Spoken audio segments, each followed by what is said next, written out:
think that both of us, and that's Tom as well, have some really good ideas about how to take OUSU forward.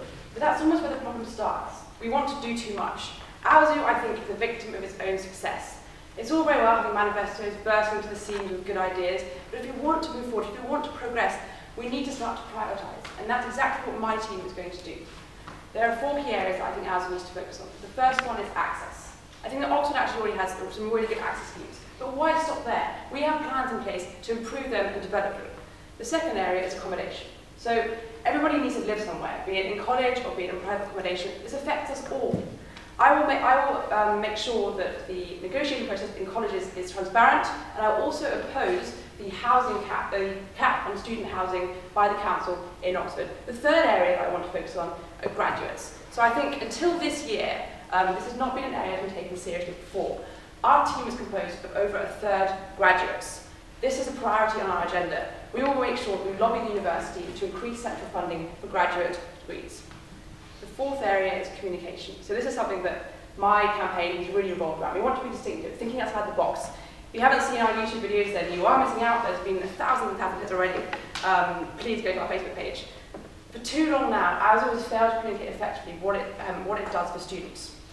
I want to introduce an annual conference of common rooms. I think there's been a really good relationship between OUSU and common room presidents, but that's where it stops. We need to go further. I want the communication, support, the cross-common room networking. OUSU plays a role there.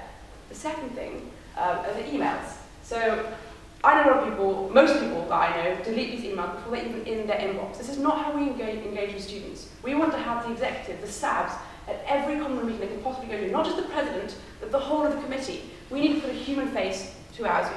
So I've covered a few of my policies.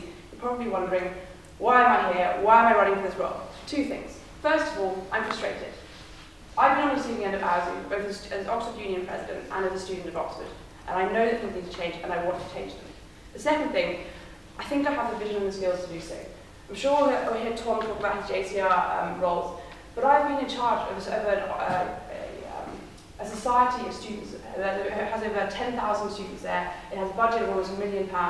I was in charge of 15 full-time members of staff, 22 members of the committee, and I've had to deal with these crises that always seem to come up at the most inconvenient moments. Until you've experienced that, only then will you realise how complex and large an institution that OUSU really is.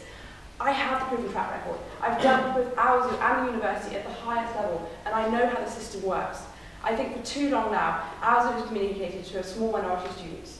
I'm not in that minority. I don't think most of you are. I want to engage with students, all students, to transform OUSU and to transform Oxford.